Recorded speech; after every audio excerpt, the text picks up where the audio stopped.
ಮಾಜಿ CM SM. Krishna ವಿಧಿವಶರಾಗಿದ್ದಾರೆ. Mandya ಜಿಲ್ಲಾದ್ಯಂತ ಇಂದು ಶಾಲಾ ಕಾಲೇಜಿಗೆ ರಜೆ ಘೋಷಣೆ. ಮಂಡ್ಯ ಜಿಲ್ಲೆಯಾದ್ಯಂತ.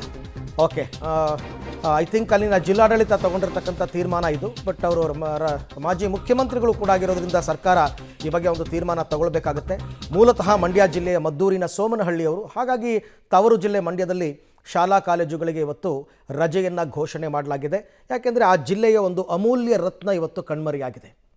ಹಾಗಾಗಿ ಎಸ್.ಎಂ. ಕೃಷ್ಣ ಅವರ ನಿಧನದ ಹಿನ್ನೆಲೆಯಲ್ಲಿ ಮಂಡ್ಯ ಜಿಲ್ಲೆಯ ಶಾಲಾ ಕಾಲೇಜುಗಳಿಗೆ ಇವತ್ತು ರಜೆಯನ್ನು ಘೋಷಣೆ ಮಾಡಲಾಗಿದೆ.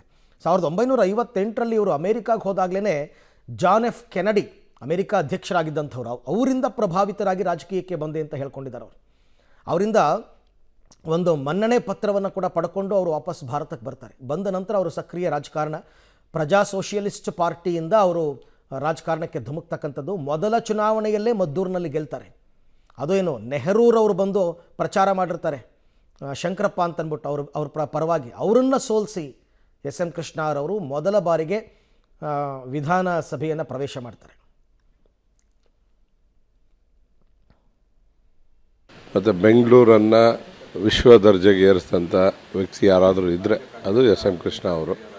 ತುಂಬ ನೋವಾಗಿದೆ. ಅವರು ತುಂಬ ದಿನದಿಂದ ಹುಷಾರಿರಲಿಲ್ಲ.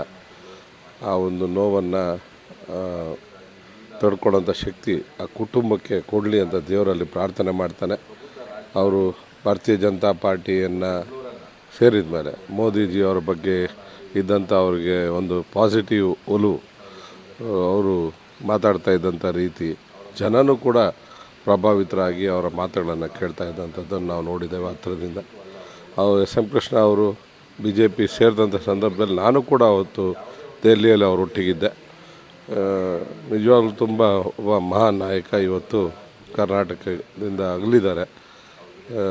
ಎಸ್.ಎಂ. ಕೃಷ್ಣ ಅಂತ ಒಬ್ಬ ಹಿರಿಯ ನಾಯಕರು ನಿಜವಾಗ್ಲೂ ತುಂಬ ನೋವನ್ನು ತರುವಂಥದ್ದು. ಅವರು ನಾಡನ್ನು ಅಗಲಿರೋಂಥದ್ದು ಇವತ್ತು ನಿಜವಾಗ್ಲೂ ಒಂದು ರಾಜಕಾರಣದಲ್ಲಿ ಒಂದು ಹಿರಿಯ ತಲೆ